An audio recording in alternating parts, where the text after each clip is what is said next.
నమస్కారం. ఐటీవీ వార్తలకు స్వాగతం. ముందుగా వార్తల్లోని ముఖ్యాంశాలు. బీఆర్ఎస్ బీజేపీ బొమ్మ బొరుసుల్లా ఒకటేనని సీఎం రేవంత్ వ్యాఖ్య. కాంగ్రెస్ ను ఓడించేందుకు రెండు పార్టీలు కుట్ర చేస్తున్నాయన్న ఆరోపణ. దాడులకు దెబ్బకు దెబ్బ తగిలిస్తామని సీఎం హెచ్చరిక. ప్రజల మద్దతుతో కాంగ్రెస్ విజయం ఖాయమని ధీమా. ఈ నెల 14-15న పాకాల బీచ్ ఫెస్టివల్ ఘనంగా నిర్వహణ. హెలికాప్టర్ బోట్, పారా రైడింగ్లతో పర్యాటక ఆకర్షణ. బీచ్ వాలీబాల్, కబడ్డీ సాంస్కృతిక కార్యక్రమాల ఏర్పాటు. బీచ్ ఫెస్టివల్ తో పర్యాటక అభివృద్ధికి ఊతమన్న మంత్రి. ఓటుకు నోటు ఆధారాలు నాశనం కోసమే అగ్ని ప్రమాదమన్న కేటీఆర్. సీఎం రేవంత్ పై తీవ్ర ఆరోపణలతో కేటీఆర్ సంచలన వ్యాఖ్యలు. మున్సిపల్ ఎన్నికల వేళ పన్నాగం జరిగిందన్న అనుమానం. ల్యాబ్ ఘటనపై నిష్పక్షపాత విచారణ కోరిన కేటీఆర్. ఎమ్మెల్యే ఆరవ శ్రీధర్ వ్యవహారంలో వీణా మరో వీడియో విడుదల. డిప్యూటీ సీఎం పవన్ కళ్యాణ్ ను కలవాలన్న వీణా విజ్ఞప్తి. తప్పు తనదైతే శిక్షకు సిద్ధమని వీడియోలో స్పష్టం. మహిళా భద్రత, న్యాయం అంశాలపై ప్రభుత్వ స్పందన డిమాండ్. నూజివీడు ఐఐటీలో చాగంటి కోటేశ్వరరావు సందర్శన. విద్యార్థులకు నైతిక విలువలపై చాగంటి సందేశం. బాలికల సంఖ్య ఎక్కువగా ఉండటం గర్వకారణమన్న వ్యాఖ్య. క్రమశిక్షణ విలువలతోనే ఉన్నత స్థాయికి చేరుతామని పిలుపు. ఫోరెన్సిక్ ల్యాబ్ అగ్ని ప్రమాదాన్ని సీఎం రేవంత్ రెడ్డితో అనుసంధానం చేస్తూ కేటీఆర్ చేస్తున్న వ్యాఖ్యలు పూర్తిగా నిరాధారణమైనవని ఎంపీ చామల కిరణ్ కుమార్ రెడ్డి అన్నారు. రాజకీయంగా ఎదుర్కోలేక మున్సిపల్ ఎన్నికల్లో ఓటమి భయంతో కేటీఆర్ విష ప్రచారానికి దిగారని మండిపడ్డారు. ఫోన్ ట్యాపింగ్ కేసులో కేటీఆర్ కుటుంబమే విచారణను ఎదుర్కొంటోందని గుర్తు చేశారు. ఫోరెన్సిక్ ల్యాబ్ అగ్ని ప్రమాదం వెనక నిజంగా ఎవరి హస్తముందో సమగ్ర విచారణ జరగాలని డిమాండ్ చేశారు. నిర్ధారణ లేని ఆరోపణలతో ప్రజలను తప్పుదోవ పట్టించాలనే ప్రయత్నం బీఆర్ఎస్ చేస్తోందని విమర్శించారు. కాంగ్రెస్ ప్రభుత్వం పారదర్శకంగా వ్యవహరిస్తోందని, నిజాలు బయటకు వస్తాయని ధీమా వ్యక్తం చేశారు. ఏ స్థాయికి దిగజారిన కేటీఆర్. నిన్న ఏదో అగ్ని ప్రమాదము ఫోరెన్సిక్ ల్యాబ్ లో జరిగితే రేవంత్ రెడ్డి గారి ఓటుకు నోటు కేసుకు ముడిపెట్టి మున్సిపల్ ఎన్నికల సమయంలో తెలంగాణ ప్రజలను పక్కదో పట్టించి మిమ్మల్ని మీరు చేసిన దరిద్ర పాలన మర్చిపోయి మీరు చెప్పే మాటలలో ప్రజలు పడిపోయి రేవంత్ రెడ్డి గారి మీద విష ప్రచారం చెల్లి మీకు ఓట్లు వస్తాయనుకోవడము ఎంత మూర్ఖత్వం ఇది. ఏం మాట్లాడుతున్నావో పొద్దున్న లేస్తే నిద్ర పట్టక ఇప్పుడు మున్సిపల్ ఎన్నికలలో కూడా ఈ చింతపండు ఇద్దని తెలిసిపోయి ఏదో అబాండాలు వేయాలని ఫోరెన్సిక్ ల్యాబ్ లో ఒకవేళ ఏదన్నా జరిగితే మీ టేపులు మీరు మాట్లాడిన మీ ఫోన్ ట్యాపింగ్ కు సంబంధించినవి అవన్నీ కూడా ఎవిడెన్స్ ఉంటాయి. అలా ఇలా నాకేం డౌట్ వస్తుంది తెలుసా, నీ అంతా నువ్వు ముందే వచ్చి రేవంత్ రెడ్డి మీద అభియోగాలు వేసినావు అంటే అసలు నీకేమన్నా అస్తం ఉందా? ఎందుకంటే మన చరిత్ర మొన్ననే మీరు అధికారంలో పోతున్నారని తెలిసి December 4వ తారీఖు నాడు ఎప్పుడైతే కౌంటింగ్ జరిగి కౌంటింగ్ లో మనం ఓడిపోతున్నామని తెలిసిన నిమిషంలో స్పెషల్ ఇన్వెస్టిగేషన్ బ్రాంచ్ ల సీసీ కెమెరాలు బంద్ చేసి మొత్తం పలగొట్టి ఆ ఇజ్రాయెల్ నుంచి తెచ్చిన పరికరాలన్నీ పలగొట్టి పెగాసిస్ పరికరాలు మీరు ఫోన్ ట్యాపింగ్ చేసినాయి. డాక్యుమెంట్లన్నీ ఎవిడెన్స్ లేకుండా కాల్ చేసి మిగిలినని తీసుకొని మూసినదిలో పడేసిన చరిత్ర నీది. ఇవాళ ఏమైనా జరిగితే ఈ ఫోరెన్సిక్ ల్యాబ్ లో గనుక ఏదన్నా కుట్ర ఉంటే ఆ కుట్ర మీ తరపు నుంచే ఉండాలి. ఎందుకంటే మీ మీద ఎంక్వైరీ జరుగుతుంది కాబట్టి ఏం మాట్లాడుతున్నావు? ముఖ్యమంత్రి రేవంత్ రెడ్డి గారికి ఫోరెన్సిక్ ల్యాబ్ లో మిమ్మల్ని ఎండగట్టనికే ఫోరెన్సిక్ ల్యాబ్ కు పంపించినటువంటి ఎవిడెన్స్లే ఉంటాయి అలా. కాబట్టి తెలంగాణ ప్రజల్ని 24 గంటలు నువ్వు మీ బావ ఇద్దరు కలిసి పొద్దునోడు మధ్యాహ్నమోడు రాత్రోడు వీలైతే ప్రెస్ మీటు లేదంటే ట్విట్టరు లేదంటే చిట్ చాట్లు పెట్టి పనికిరాని మాటలు మాట్లాడితే మీకు ఎట్టి పరిస్థితిలో ఓట్లు వేయరు. తెలంగాణ, మహారాష్ట్ర మధ్య జల వివాదాలు కేసీఆర్ చొరవ వల్లే పరిష్కారమయ్యాయని మహారాష్ట్ర సీఎం దేవేంద్ర ఫడ్నవీస్ వెల్లడించారు. 2015లో కేసీఆర్ తనను కలిసి నీటి వివాదాలను స్నేహపూర్వకంగా పరిష్కరించుకుందామని కోరారని తెలిపారు. అంతకుముందు 25 ఏళ్లుగా ఉమ్మడి ఆంధ్రప్రదేశ్కు, మహారాష్ట్రకు మధ్య నీటి సమస్యలు కొనసాగేవని గుర్తు చేశారు. తెలంగాణ రాష్ట్రం ఏర్పడిన తర్వాత కేసీఆర్ చరిత్రలో తొలిసారి ఎలాంటి గొడవలు లేకుండా ఇరు రాష్ట్రాల మధ్య నీటి ఒప్పందాలు కుదుర్చుకున్నారని ప్రశంసించారు. పరస్పర సహకారంతో జల సమస్యలకు పరిష్కారం కనుగొనడం దేశానికే ఆదర్శంగా నిలిచిందన్నారు. రాష్ట్రాల మధ్య సఖ్యతకు ఇది మంచి ఉదాహరణగా నిలిచిందని ఫడ్నవీస్ పేర్కొన్నారు. मैं महाराष्ट्र का मुख्यमंत्री था 2015 में तेलंगाना के मुख्यमंत्री चंद्रशेखर राव साहब मेरे पास आए और उन्होंने मुझे निवेदन किया कि हमको गोदावरी का पानी दीजिए, गोदावरी का पानी मिलेगा तो हमारा तेलंगाना सुजलाम सुफलाम होगा। 25 सालों से पुराने आंध्र प्रदेश का और महाराष्ट्र का झगड़ा चलता था। महाराष्ट्र कहता था हम पानी नहीं देंगे क्योंकि हमारा गढ़चिरौली डूब जाएगा। आंध्र प्रदेश कहता था हमको पानी दीजिए। लगातार ये झगड़ा 20-25 साल तक चलता रहा, लेकिन पानी नहीं मिला। मैंने चंद्रशेखर राव साहब को कहा कि देखिए आप हमारे पड़ोसी हैं, ये भारत एक देश है, हम झगड़ना नहीं चाहते। तेलंगाना में रहने वाले लोग भी मेरे भारत के लोग हैं, अगर उन्हें पानी मिलता है तो मुझे बहुत खुशी है, मैं पानी देने को तैयार हूं। मैंने उनको समझाया कि आप थोड़ी सी हाइट अगर कम करेंगे तो आपको पानी भी मिलेगा, आपका पूरा तेलंगाना सुजलाम सुफलाम भी होगा और मेरा गढ़चिरौली भी डूबने से बचेगा। और उसके बाद हमने समझौता। తిరుమల లడ్డూ ప్రసాదం కల్తీ నెయ్యి వివాదంపై వైసీపీ ప్రజలకు బహిరంగ క్షమాపణ చెప్పాలని సూళ్లూరుపేట ఎమ్మెల్యే విజయశ్రీ డిమాండ్ చేశారు. ఈ అంశంపై ఆమె ఆధ్వర్యంలో భారీ నిరసన ర్యాలీ నిర్వహించారు. గత వైసీపీ ప్రభుత్వ హయాంలో నెయ్యిలో రసాయనాలు, సింథటిక్ పదార్థాలు వాడి హిందువుల మనోభావాలను దెబ్బతీశారని ఆరోపించారు. సిట్ విచారణలో ఈ నిజాలు వెలుగులోకి వచ్చాయని పేర్కొన్నారు. భక్తుల విశ్వాసాలతో ఆడుకోవటం క్షమించరాని నేరమని ఆమె మండిపడ్డారు. అప్రవిత్తతకు కారణమైన వారిపై కఠిన చర్యలు తీసుకోవాలని, దేవాలయాల పవిత్రతను కాపాడాల్సిన బాధ్యత ప్రభుత్వానిదేనని స్పష్టం చేశారు.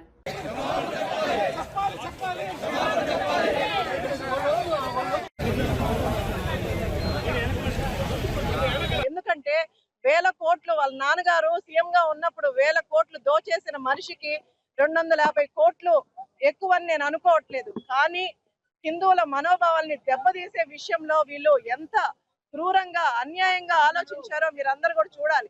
మన ఇళ్లలో మనం ఏదైనా పూజ చేసుకునేటప్పుడు, ప్రసాదం చేసుకునేటప్పుడు ఎంత పవిత్రంగా స్నానాలు చేసి మంచి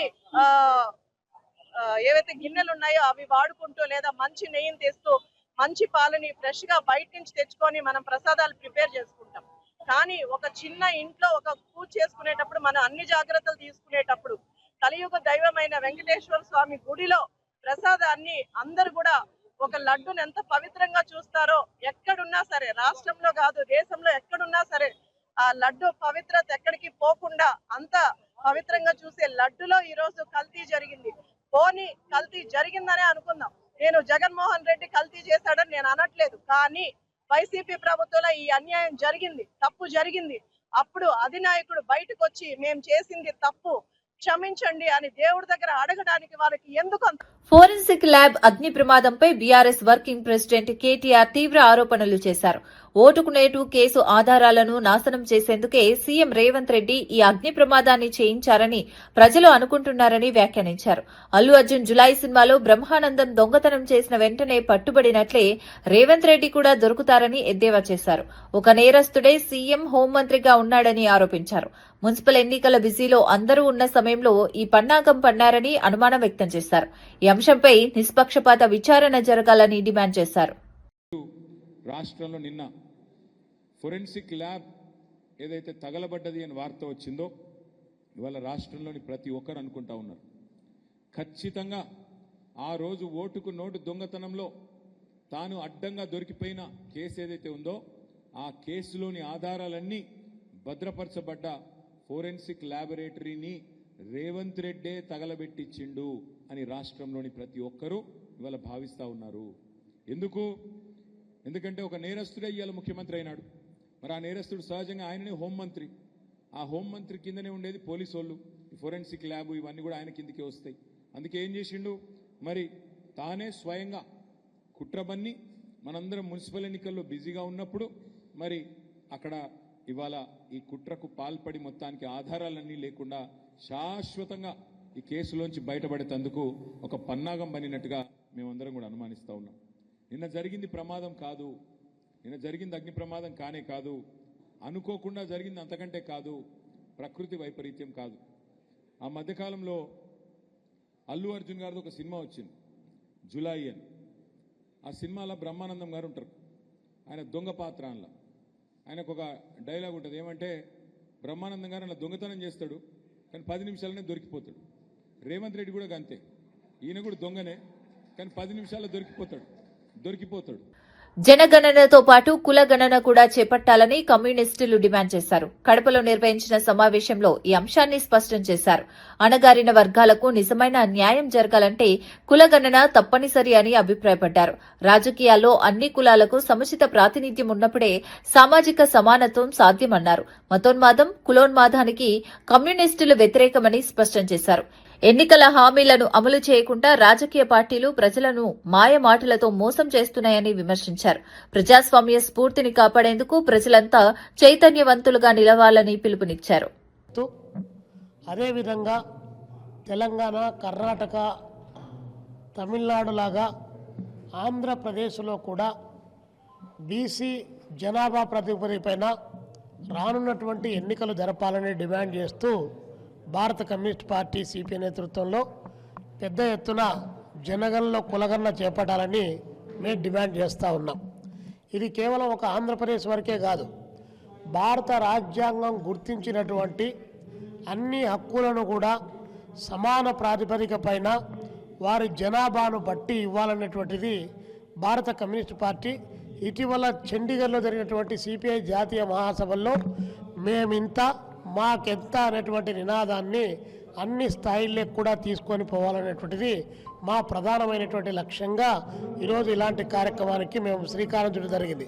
కమ్యూనిస్టులు కులానికి వ్యతిరేకం, కమ్యూనిస్టులు మతానికి వ్యతిరేకం, కానీ కమ్యూనిస్టులు కుల ఉన్మాదానికి వ్యతిరేకం, మత ఉన్మాదానికి వ్యతిరేకం. కానీ రాజ్యాంగంలో పొందుపరిచి భారత రాజ్యాంగం ప్రకారము పార్లమెంటరీ ప్రజాస్వామ్యాన్ని నమ్మిన తర్వాత దానికి అనుగుణమైనటువంటి రాజకీయ అధికారం ఇవ్వాలన్నటువంటి డిమాండు సరైనటువంటిది అని చెప్పేసి కమ్యూనిస్ట్ పార్టీ సిపిఐ దేశవ్యాప్తంగా భావించింది. అందుకని చెప్పేసి ఈరోజు ఈ కార్యక్రమానికి మేము శ్రీకారం చుట్టాం.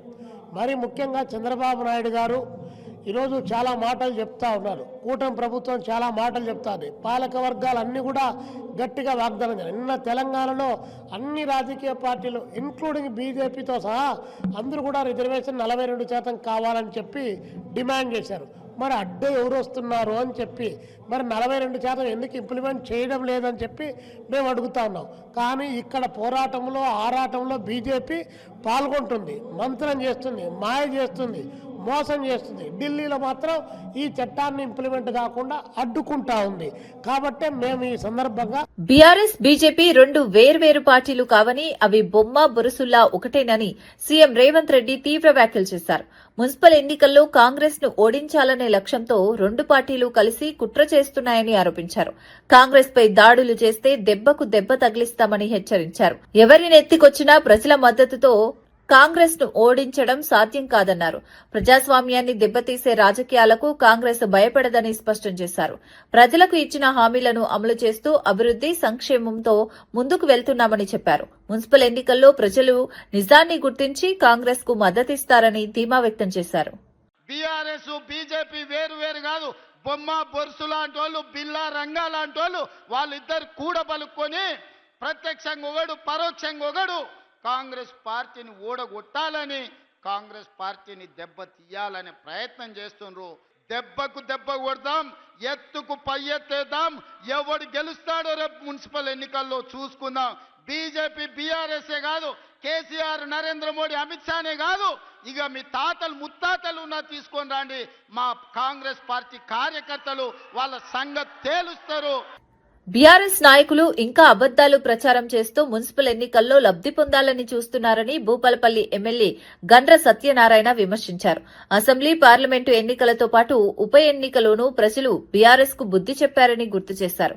కాంగ్రెస్ ప్రభుత్వం సన్నబియ్యం, మహిళలకు ఉచిత బస్సు ప్రయాణం, 200 యూనిట్ల ఉచిత విద్యుత్, 500 గ్యాస్ సిలిండర్, రైతు రుణమాఫీ వంటి పథకాలను అమలు చేస్తోందన్నారు. ప్రజాప్రభుత్వం ప్రజల జీవితాల్లో మార్పు తీసుకొస్తుందని తెలిపారు. మున్సిపల్ ఎన్నికల్లోనూ కాంగ్రెస్ కు ఓటు వేసి బీఆర్ఎస్ కు మరోసారి బుద్ధి చెప్పాలని ప్రజలను కోరారు. భూపాలపల్లి మున్సిపాలిటీ ఈ జయశంకర్ జిల్లా, ఈ జిల్లా ఉండాలంటే బీఆర్ఎస్ కు ఓటేయాలంట. అంటే అబద్ధాలాడి 10 సంవత్సరాలు బతికిండ్రు, ఇంకా కూడా బతకాలని చూస్తున్నారు. ఈ మున్సిపల్ ఎన్నికల్లో మీకు శాసనసభ ఎన్నికల్లో బుద్ధి చెప్పారు, లోకసభ ఎన్నికల్లో గుండు సున్న చూపెట్టారు.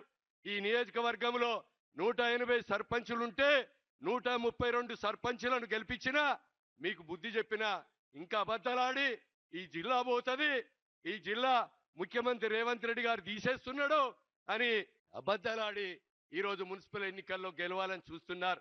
ఈరోజు మేము టిక్కెట్లు కూడా పేద వర్గానికి, దళితులకు, కార్యకర్త జెండా మోసి ఎవరైతే ఈ యొక్క వాడలో మరి యొక్క పనులు చేసినటువంటి వ్యక్తులకే మేము మరి బీఫారాలు అందియడం జరిగింది.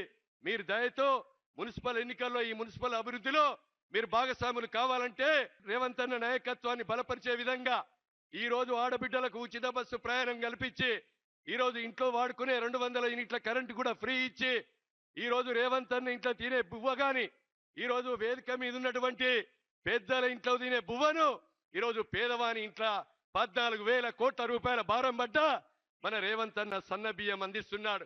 మిగులు రాష్ట్రాన్ని 8 లక్షల కోట్ల అప్పు చేసినా ఆ అప్పుకు 1,83,000 కోట్లు మరి అసలు మిత్తి కడుతూ మున్సిపల్ ఎన్నికల నేపథ్యంలో మంత్రి ఉత్తమ్ కుమార్ రెడ్డి హుజూరాబాద్, నేరేడుచెర్ల ప్రజలకు వీడియో సందేశం విడుదల చేశారు. ఇతర జిల్లాల్లో పార్టీ బాధ్యతలు ఉండటంతో ఆయా మున్సిపాలిటీల్లో నేరుగా ప్రచారం చేయలేకపోతున్నట్లు తెలిపారు. స్థానిక కాంగ్రెస్ నాయకులు, కార్యకర్తలు సమన్వయంతో ప్రచారం చేపట్టి అభ్యర్థులను గెలిపించాలని విజ్ఞప్తి చేశారు. కాంగ్రెస్ ప్రభుత్వం ప్రజలకిచ్చిన హామీల అమలుపై దృష్టి సారించిందని చెప్పారు. అభివృద్ది, సంక్షేమమే లక్ష్యంగా పనిచేస్తున్న కాంగ్రెస్ కు మున్సిపల్ ఎన్నికల్లో మద్దతివ్వాలని కోరారు. స్థానిక పాలక వర్గం బలంగా ఉంటే పట్టణాల అభివృద్ధి వేగంగా జరుగుతుందని ఆయన స్పష్టం చేశారు. ఈ మున్సిపల్ ఎన్నికల సందర్భంగా నాకు వేరే జిల్లాలో బాధ్యత ఇచ్చారు కాబట్టి నేను కోదాడు మున్సిపాలిటీ, హుజూర్నగర్ మున్సిపాలిటీ, నేరేడుచెర్ల మున్సిపాలిటీలో ఉధృతంగా ప్రతిరోజు ప్రచారంలో పాల్గొనలేకపోతున్నాను. నేను ఒక అపీల్ చేస్తున్నా, మరి ఈ మున్సిపాలిటీల బయట గ్రామాల్లో, రూరల్ ఏరియాస్లో ఉన్న కార్యకర్తలు, నాయకులు అందరూ కూడా మరి కోదాడులో ఉన్న వాళ్ళు కోదాడు మున్సిపాలిటీలో, హుజూర్ నగర్ చుట్టుపక్కల ఉన్న వాళ్ళు హుజూర్ నగర్ మున్సిపాలిటీలో, నేరేడుచెర్ల చుట్టుపక్కల ఉన్న వాళ్ళు నేరేడుచెర్ల మున్సిపాలిటీలో ఈరోజు రేపు మన అభ్యర్థులతో కలిసి ప్రచార కార్యక్రమంలో పాల్గొనవలసిందిగా సవినయంగా విజ్ఞప్తి చేస్తున్నారు. అదేవిధంగా మరి ఈ 2 నియోజకవర్గాల్లో మరి మీరు గ్రామీణ ప్రాంతాల్లో ఉన్న, ఊర్లలో ఉన్న ఈ మున్సిపాలిటీస్లో మీకు పరిచయం ఉన్న వాళ్ళు, మీ బంధుమిత్రులకి మన అభ్యర్థులకి ఓటు వేయాల్సిందిగా మీరు వారికి రిక్వెస్ట్ చేయమని చెప్పి మిమ్మల్ని నేను కోరుతున్నాను. శ్రీవారి లడ్డూ నెయ్యిలో జంతు కొవ్వు కల్తీ జరగలేదని జనసేన ఎమ్మెల్యే ఆరణి శ్రీనివాసులు అంగీకరించారు. సిట్, ఎన్డీడీబీ నివేదికల్లో ఈ విషయం స్పష్టంగా పేర్కొన్నట్లు వెల్లడించారు. సీబీఐ సిట్ ఛార్జిషీట్లోనూ అదే అంశం ఉందని చెప్పారు.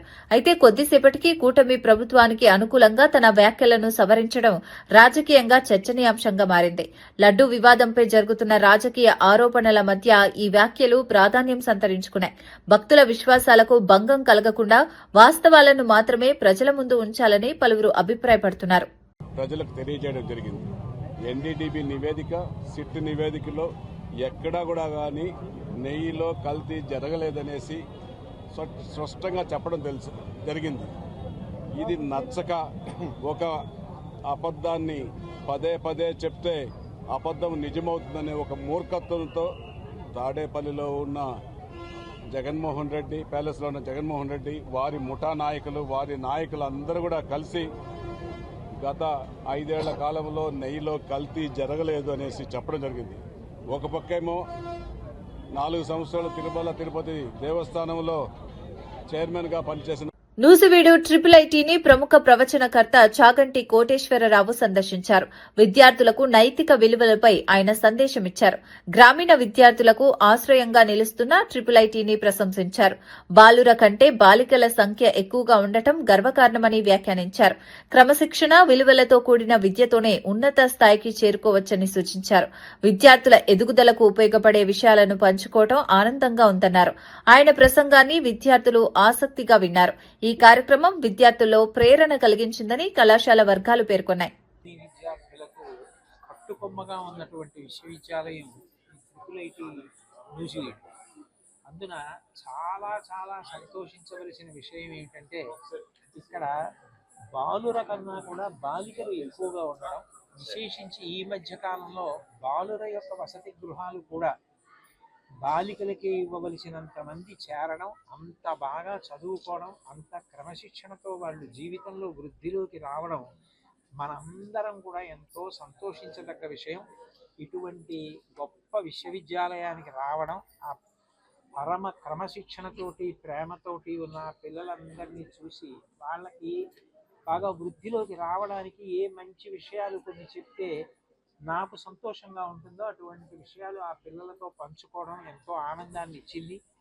డాక్టర్ అమరేంద్ర గారు ఇక్కడికి నేను రావాలని, పిల్లలకి నైతిక విలువల గురించి 4 మాటలు చెప్పాలని ఎంతో ఆతృత పొందారు. ఇవాళ ఆయన కూడా సంతోషించడం, ఇక్కడికి రావడం నాకు ఎంతో ఆనందాన్ని ఇచ్చింది. ఈ సంస్థ ఇంకా ఇంకా వృద్ధిలోకి వచ్చి దేశానికి పట్టుకొమ్మ కావాలి అని నేను మనస్ఫూర్తిగా బంగ్లాదేశ్లో హిందువులు సహా మైనారిటీలపై జరుగుతున్న దాడుల నేపథ్యంలో ఆర్ఎస్ఎస్ చీఫ్ మోహన్ భగవత్ కీలక వ్యాఖ్యలు చేశారు. మైనారిటీ భద్రత, హక్కులు కాపాడాల్సిన బాధ్యత ప్రతి ప్రజాస్వామ్య ప్రభుత్వానిదేనని ఆయన అన్నారు. పొరుగు దేశాల్లో మతపరమైన వేధింపులు పెరుగుతున్న తీరు ఆందోళనకరమని పేర్కొన్నారు.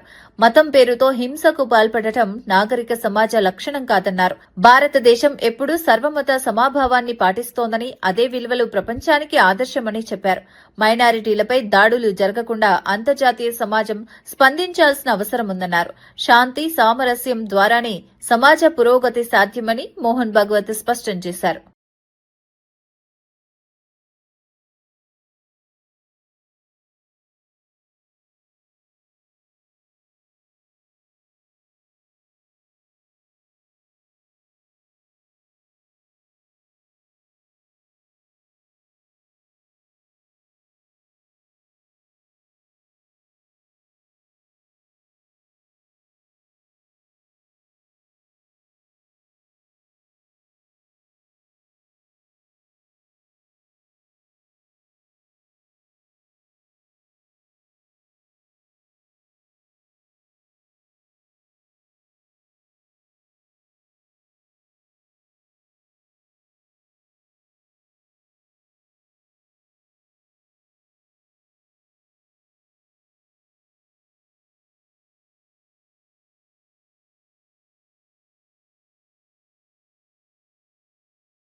గత 10 ఏళ్ల పాలనలో రాష్ట్రాన్ని అధోగతి పాలు చేసిన పరిస్థితుల నుంచి కోలుకునే క్రమంలోనే హామీల అమలు కొంత ఆలస్యం అవుతోందని మంత్రి సీతక్క అన్నారు. గత ప్రభుత్వం చేసిన ఆర్థిక అస్తవ్యస్త వల్ల రాష్ట్రం తీవ్రమైన ఆర్థిక ఒత్తిడిలో ఉందని పేర్కొన్నారు. ఆ పరిస్థితులను సరిచేసుకుంటూ సంక్షేమ పథకాలను అమలు చేస్తున్నామని చెప్పారు. ప్రజలకు ఇచ్చిన హామీలను విస్మరించలేదని, క్రమంగా అన్ని పథకాలను అమలు చేస్తామని హామీ ఇచ్చారు.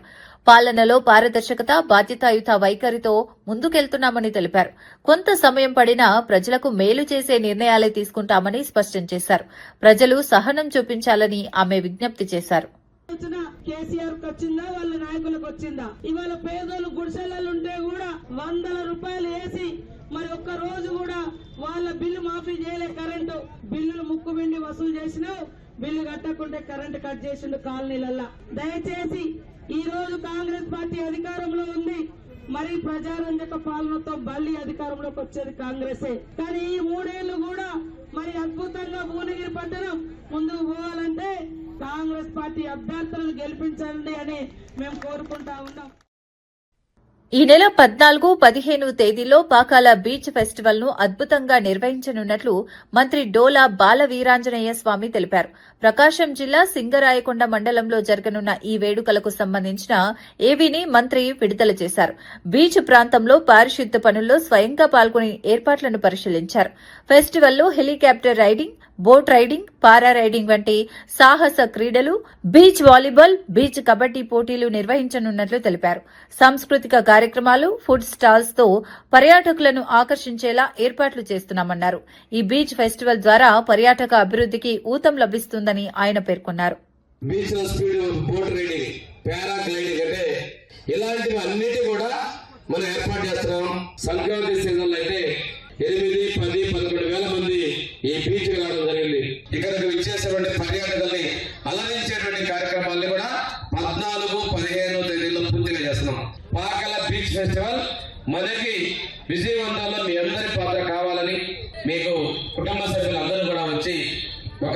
చేరి ఆనందంగా ఆహ్లాదం పొందాలని చెప్పేసి ఈ ఫెస్టివల్కి మనస్ఫూర్తిగా జిల్లా యంత్రాంగం తరఫున నేను ఇన్వైట్ చేస్తూ సెలవు తీసుకున్నాను. Thank you very much. MLA Arava Sridhar వ్యవహారంలో బాధితురాలు వీణ మరో వీడియో విడుదల చేశారు. ఈ video deputy CM Pawan Kalyan కు చేరేలా చూడాలని ఆమె కోరారు. జరిగిన ఘటనలో తప్పు తనదే అయితే శిక్ష అనుభవించేందుకు సిద్దమని స్పష్టం చేశారు. న్యాయం కోసం పవన్ కళ్యాణ్ ను వ్యక్తిగతంగా కలవాలన్నదే తన ఆకాంక్షగా తెలిపారు. తన మాటను ఎవరూ వినడం లేదని, ఈ విషయంలో న్యాయపరమైన పరిష్కారం కావాలని కోరారు. ఈ వీడియో రాజకీయంగా చర్చనీయాంశంగా మారింది. మహిళ భద్రత, న్యాయం అంశాలపై ప్రభుత్వం స్పందించాలని పలువురు డిమాండ్ చేస్తున్నారు. ఐ రిక్వెస్ట్ పవన్ కళ్యాణ్ గారు, డిప్యూటీ సీఎం పవన్ కళ్యాణ్ గారు, నేను మిమ్మల్ని కలవాలనుకుంటున్నానండి. మీకు ఈ విషయం ఎంతవరకు చేరవేశారో, ఎంతవరకు చేరిందో, మీకు కంప్లీట్ విషయం తెలుసో తెలీదో, మీకు అంత టైం ఉందో లేదో నాకు తెలీదు. బట్ ప్రాబ్లం అయితే నాదండి. ప్రాబ్లం జరిగింది మీ పార్టీ ఎమ్మెల్యే మీద.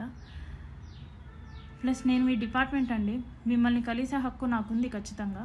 అందుకే పవన్ కళ్యాణ్ గారు, నేను మిమ్మల్ని ఎంత త్వరగా వీలైతే అంత త్వరగా కలిసి ఈ విషయం గురించి మీకు వివరించి మిమ్మల్ని న్యాయం అడగాలనేసి నేను కోరుకుంటున్నానండి. దయచేసి ఈ వీడియోని పవన్ కళ్యాణ్ గారికి రీచ్ అయ్యేటట్టు స్ప్రెడ్ చేద్దాం. నా విషయంలో న్యాయం లేకపోతే నాకే శిక్ష పడుతుంది, అది నేను ఒప్పుకుంటాను. ఒకవేళ నా విషయంలో తప్పు నాదే అయితే నేను శిక్ష వేయించుకోవడానికి రెడీగానే ఉన్నాను. కానీ పక్క వాళ్ళ దగ్గర నుంచి ఈ నాగేంద్ర ఇలాంటి సోసో క్యాండిడేట్స్ ఉన్నారు కదా, వాళ్ళ నుంచి మాటలు పడాల్సిన అవసరం అయితే నాకు లేదు పవన్ కళ్యాణ్ గారు. అందుకే నేను మిమ్మల్నే కలవాలనుకుంటున్నాను, మీకే విషయం చెప్దాం అనుకుంటున్నాను. ఒకవేళ నాది తప్ప అంటే నన్ను చంపేయండి, నేను చావడానికైనా సిద్ధంగా ఉన్నాను. కానీ నా తప్పు లేకుండా అండి నేను అస్సలు పోరాటాన్ని ఆపే పరిస్థితే లేదండి. నాకు జరిగిన అన్యాయానికి వేరే అమ్మాయి, ఏ అమ్మాయికి ఇలా జరగకూడదు. నా తప్పులు ఉంటే నన్ను శిక్షించండి, చంపేయండి. కానీ నా తప్పు లేకపోతే మాత్రం పవన్ కళ్యాణ్ గారు దయచేసి అడుగుతున్నాను, నాకు న్యాయం చేయండి. నేను మిమ్మల్ని కలవాలనుకుంటున్నాను, నాకు ఒక్క ఛాన్స్ ఇప్పించండి. వార్తలు ముగించే ముందు ముఖ్యాంశాలు మరోసారి. బీఆర్ఎస్ బీజేపీ బొమ్మ బొరుసుల్లా ఒకటేనని సీఎం రేవంత్ వ్యాఖ్య. కాంగ్రెస్ ను ఓడించేందుకు రెండు పార్టీలు కుట్ర చేస్తున్నాయన్న ఆరోపణ. దాడులకు దెబ్బకు దెబ్బ తగిలిస్తామని సీఎం హెచ్చరిక. ప్రజల మద్దతుతో కాంగ్రెస్ విజయం ఖాయమని ధీమా. ఈ నెల 14-15న పాకాల బీచ్ ఫెస్టివల్ ఘనంగా నిర్వహణ. హెలికాప్టర్ బోట్, పారా రైడింగ్లతో పర్యాటక ఆకర్షణ. బీచ్ వాలీబాల్, కబడ్డీ సాంస్కృతిక కార్యక్రమాల ఏర్పాటు. బీచ్ ఫెస్టివల్ తో పర్యాటక అభివృద్ధికి ఊతమన్న మంత్రి. ఓటుకు నోటు ఆధారాలు నాశనం కోసమే అగ్ని ప్రమాదమన్న కేటీఆర్. సీఎం రేవంత్ పై తీవ్ర ఆరోపణలతో కేటీఆర్ సంచలన వ్యాఖ్యలు. మున్సిపల్ ఎన్నికల వేళ పన్నాగం జరిగిందన్న అనుమానం. ల్యాబ్ ఘటనపై నిష్పక్షపాత విచారణ కోరిన కేటీఆర్. ఎమ్మెల్యే అరవ శ్రీధర్ వ్యవహారంలో వీణ మరో వీడియో విడుదల. డిప్యూటీ సీఎం పవన్ కళ్యాణ్ ను కలవాలన్న వీణ విజ్ఞప్తి. తప్పు తనదైతే శిక్షకు సిద్ధమని వీడియోలో స్పష్టం. మహిళా భద్రత, న్యాయం అంశాలపై ప్రభుత్వ స్పందన డిమాండ్. నూజివీడు IIITలో చాగంటి కోటేశ్వరరావు సందర్శన. విద్యార్థులకు నైతిక విలువలపై చాగంటి సందేశం. బాలికల సంఖ్య ఎక్కువగా ఉండటం గర్వకారణమన్న వ్యాఖ్య. క్రమశిక్షణ విలువలతోనే ఉన్నత స్థాయికి చేరుతామని పిలుపు. ఇవి ఈనాటి వార్తా విశేషాలు. మరో బులెటిన్లో మళ్లీ కలుద్దాం. నమస్కారం.